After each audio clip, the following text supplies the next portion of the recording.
लेकिन स्मृति जी, क्या ये स्वाभाविक नहीं है कि एक राजनीतिक पार्टी राजनीतिक फायदा उठाएगी? मैं ओछे लोगों के बारे में कोई टिप्पणी नहीं करना चाहता। Thank you. कॉकरोच पार्टी मुर्दाबाद, और ये चुतिया देश में नहीं चलेगा।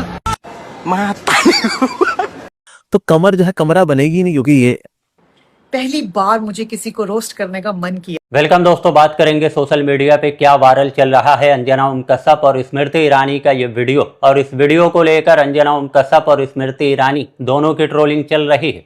दरअसल स्मृति ईरानी का मानना है कि राहुल गांधी वंदे मातरम के मुद्दे से ध्यान भटकाने के लिए उसका राजनीतिकरण कर रहे थे, लेकिन अंजना ओम कश्यप ने इशारों में स्मृति ईरानी को समझा दिया कि वही राजनीति तो आप भी करती थी, वही राजनीति आपकी पार्टी भी करती थी, लेकिन जब राहुल गांधी करते तो वो खराब हो जाता है। अब क्या करेगी? देखिए अंजना जी, जो वंदे मातरम का अपमान करते करते कांग्रेस पार्टी एक चक्रव्यूह में फंस चुकी है। आज वही कांग्रेस पार्टी अपने एक नेता को पुलिस थाने भेजती है एक नया स्वांग रचने के लिए, ताकि देश का ध्यान वो वंदे मातरम की कंट्रोवर्सी से हटा सके।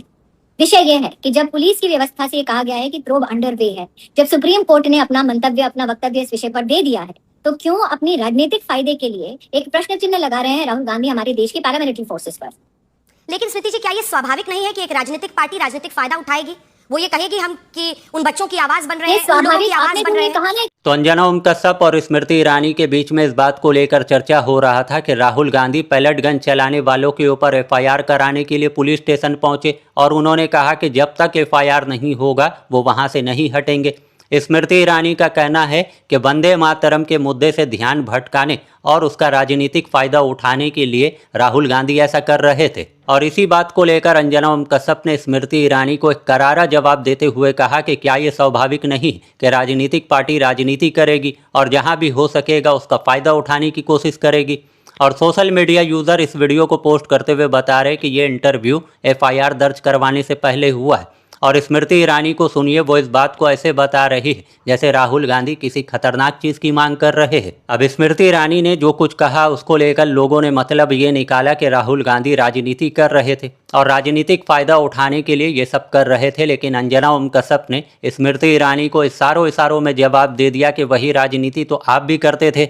अब स्मृति ईरानी ने जो कुछ कहा है उसको लेकर लोग बता रहे कि सबसे पहले तो स्मृति ईरानी को गैस सिलेंडर के दाम को लेकर और चीनी के दाम को लेकर भूख हड़ताल करना चाहिए। और दूसरी तरफ लोग बता रहे कि मैडम ये ठीक वैसे ही है जैसे आप अपनी राजनीति चमकाने के लिए गैस सिलेंडर लेकर घूमती थी, फिर सरकार बनने के बाद लोग आपको ढूंढने लगे लेकिन आप मिलते ही नहीं हो। खुद करो तो चमत्कार, दूसरे करे तो वो अत्याचार हो जाता है। दूसरी तरफ स्मृति ईरानी को लोगों ने ये समझाया कि पहले आप जो करती थी दरअसल वो राजनीति था, अभी आप वंदे मातरम समझाने आई हो, लेकिन देश की जनता आपसे ये जानना चाहती है कि यूपी में आपने 13 रुपये किलो चीनी देने का वादा किया था, 32 वाला चीनी 65 से लेकर 100 रुपये किलो कैसे हुआ, पहले इसका जवाब दो। और साथ ही इस अपडेट को देखिए, कंगना और बाबा रामदेव के बीच में जो कंट्रोवर्सी चल रहा है। कंगना ने जेन जी को गटर जनरेशन कहा, बाबा ने कंगना के दिमाग को बिगड़े हुए दिमाग की निशानी बताई, उनके बचपन से लेकर जवानी के सारे कारनामे बताए। उसके बाद कंगना ने काउंटर में जवाब देते हुए बाबा को ये कहा कि मेरी जवानी और बेडरूम के सपने दिन में मत देखा करो।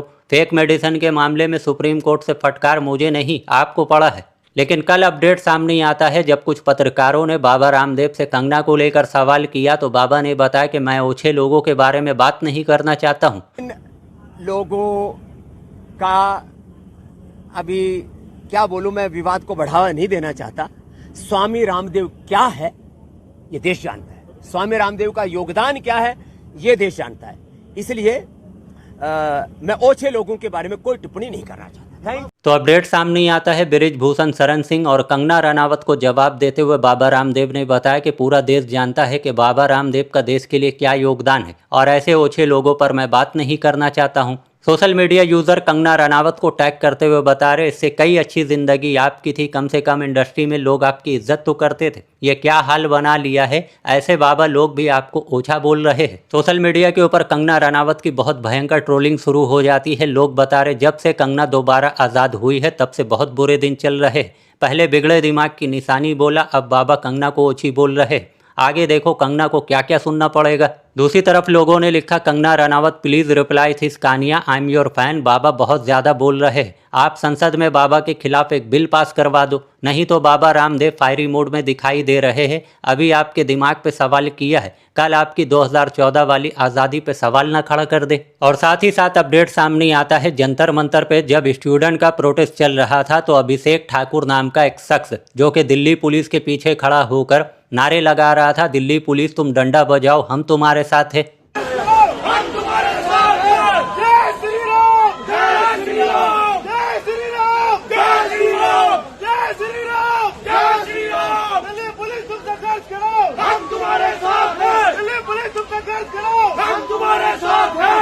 उस वक्त इसका ये धमकी भरा वीडियो सामने आया था जो लोग जंतर मंतर पे प्रोटेस्ट कर रहे थे उनके लिए, और कई लोगों ने इस वीडियो को अपने ट्विटर हैंडल के ऊपर पोस्ट किया था। मोहम्मद जुबैर ने लिखा था, जो लोग जंतर मंतर पे प्रोटेस्ट कर रहे उनको ऐसे गुंडों से सावधान रहने की ज़रूरत है। अभिषेक ठाकुर के खिलाफ दंगा करने और जबरन वसूली के मामले दर्ज है, लेकिन कई बीजेपी नेताओं का वो करीबी है। तो कुल मिलाकर बात ये सामने आती है, लोग ये बता रहे कि ये अभिषेक ठाकुर है और इसके खिलाफ यूपी में कई मामले दर्ज है और बीजेपी नेताओं का करीबी है, और ये जंतर मंतर पे चल रहे प्रोटेस्ट को खराब करने के लिए पुलिस के सपोर्ट में खड़ा हुआ था। लेकिन अब जंतर मंतर पे दूसरा प्रोटेस्ट चल रहा है, आरक्षण खत्म करने को लेकर, यूजीसी कानून वापस करने को लेकर ये लोग प्रोटेस्ट कर रहे हैं। और कल जो नारे लगा रहे थे, दिल्ली पुलिस तुम लठ बजाओ हम तुम्हारे साथ है, बताया जा रहा है कि जब ये प्रोटेस्ट करने के लिए पहुंचा तो दिल्ली पुलिस ने इसी के ऊपर लठ बजा दिया और बहुत बुरी तरीके से इसको घसीट दिया। कॉकरोच पार्टी मुर्दाबाद, और ये चुतिया देश में नहीं चलेगा।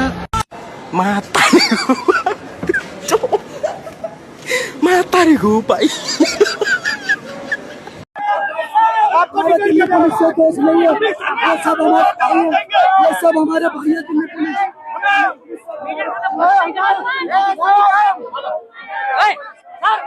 तो सोशल मीडिया के ऊपर वीडियो पोस्ट करते हुए लोग बता रहे कि कल जो इन लोगों ने बोया था आज इनको वही काटना पड़ रहा है। कल जब स्टूडेंट प्रोटेस्ट कर रहे थे तो दिल्ली पुलिस के पीछे खड़े होकर स्टूडेंट के खिलाफ नारे लगा रहे थे, लेकिन आज जब इनके ऊपर बात आई, इनको आरक्षण जब खत्म करवाना है और यूजीसी कानून को वापस करवाना है, तो ये लोग बीजेपी के खिलाफ ही नारे लगा रहे हैं। और जो ये लोग दिल्ली पुलिस से मांग कर रहे थे, दिल्ली पुलिस ने इनके ऊपर ही अप्लाई कर दिया। और साथ ही साथ अपडेट सामने आता है, बहुत सारे वीडियो आपने देखे होंगे जहां जेन अल्फा सड़कों के ऊपर उतरकर स्कूल की बदहाली को लेकर, टीचर की कमी को लेकर, बिजली पानी और खाने को लेकर, स्कूल की बेसिक फैसिलिटी को लेकर प्रोटेस्ट कर रहे थे।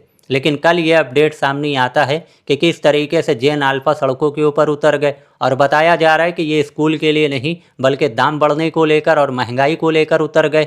लखनऊ में समाजवादी पार्टी का महंगाई के खिलाफ जोरदार हंगामा, विरोध प्रदर्शन में शामिल बच्चियों को पुलिस गोद में उठाकर ले गई। वहीं कई महिलाओं से जमकर धक्का मुक्की और नोकझोंक हुई। प्रदर्शनकारियों ने कहा कि सरकार महंगाई पर कंट्रोल नहीं कर रही है और किचन का बजट बिगड़ रहा है।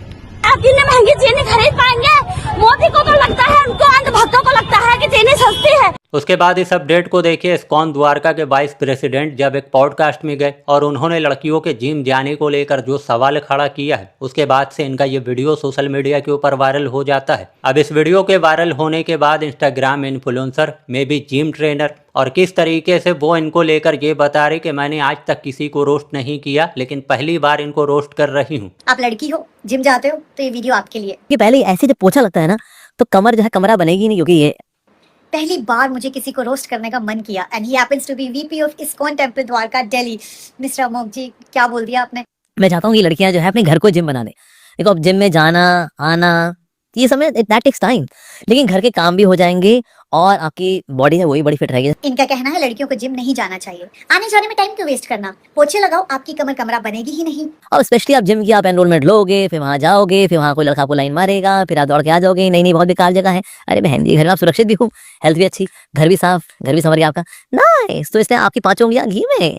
मुझे 10 साल हो गए जिम जाते, पहले भी प्रॉब्लम थी, आज भी लोगों को लड़कियों के जिम जाने से प्रॉब्लम है। कहाँ से रीजनिंग ले आते हो? तो एक तरफ इनका ये वीडियो सोशल मीडिया के ऊपर वायरल होता है जहां इन्होंने लड़कियों के जिम जाने को लेकर सवाल उठाया। उसके बाद से जो लड़कियां जिम करती है वो इनको काउंटर में जवाब देने लग जाती है। बताया जा रहा है कि क्या गजब का जवाब दिया है। आई थिंक ये बाबा अभी भी 1000 BC में जी रहे हैं, इनको जेन जी के बारे में पता ही नहीं। एकदम करारा जवाब मिलता है।